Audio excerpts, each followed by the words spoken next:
Light के नीचे कुछ लोग ऐसे बैठे हैं जिनके सर पे चांद चमक रहा है। आदरणीय, मैं आपको विशेष प्रणाम करती हूँ।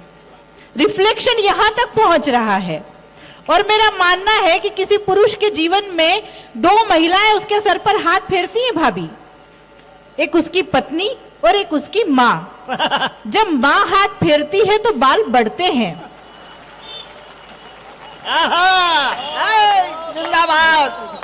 और जब पत्नी हाथ फेरती है तो ऐसी हालत हो जाती है। आदरणीय क्षमा कीजिए, पर आपको देखकर लग रहा है कि पूरे मोहल्ले की महिलाओं ने हाथ फेर रखा है। मैं आपको विशेष प्रणाम करती हूँ। भाभी वो कहाँ गए भैया जी मेरे, हरिशंकर जी? हाँ, फोन वोन लगाते रहे ना, कहीं उधर के उधर निकल नहीं ले कभी सम्मेलन का बहाना बनाकर।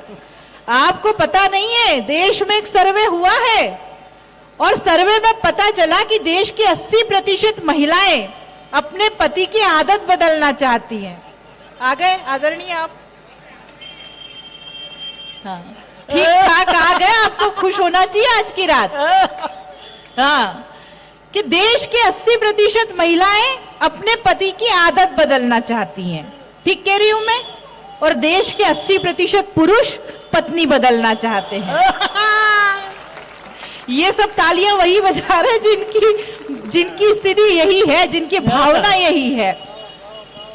बढ़िया कविता पाठ पंडित जी ने किया, महेंद्र मधुर ने। देश की बड़ी बड़ी बातें कर रहे थे, बड़ी चिंता करते। मैंने इनसे पूछ लिया, मैंने कहा महेंद्र भाई आप इतनी चिंता करते हो, पंडित आदमी हो, ब्याह किया नहीं अभी तक, तो लुगाई ले आओ, ब्याह कर लो। अगला मेरे से बोला दीदी सोच तो मैं भी यही रहा हूं, पर किसकी लाऊं? मैंने कहा फिर मत लाओ। हजारी दादा आए, राजीव गांधी की बात कर रहे थे भाभी, और यह मंच पे आके मुझसे पूछ रहे थे, बोले ये बताओ प्रेरणा कि राजीव गांधी ने खेल में ऐसे कौन से काम कर दिए जिनके नाम से राजीव गांधी खेल रत्न अवार्ड दिया जा रहा है।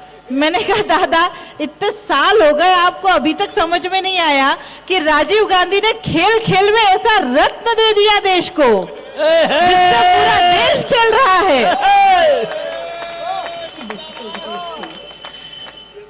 अब वो काका जी के बिना काम से मजे ले रहे हैं, बोले सरल रेखा में ये तो इंदौर के भूतपूर्व नौजवान है। अच्छा, आपकी मुस्कुराहट बता रही है। मिल गए कार्यक्रम से पहले, मैंने पूछ लिया, मैंने कहा काका जी इतने संस्कारी लोग हैं अपने मालवा के, आपके समय में जब शादी ब्याह हुए तो आपको काकी जी से मिलने थोड़ी दिया जाता था, तो आप क्या करते थे? बोले कुछ नहीं, मैं हरिद्वार से एक घंटी ले आया था। अच्छा, मुझे मिलना होता मैं घंटी बजा देता, वो समझ जाती कि मिलना है। मैंने कहा ये तो रही आपकी बात, काकी जी को आपसे मिलना होता तो वो क्या करती थी? बोले कुछ नहीं, वो हर 10 मिनट में आके पूछ लेती घंटी बजाई थी क्या।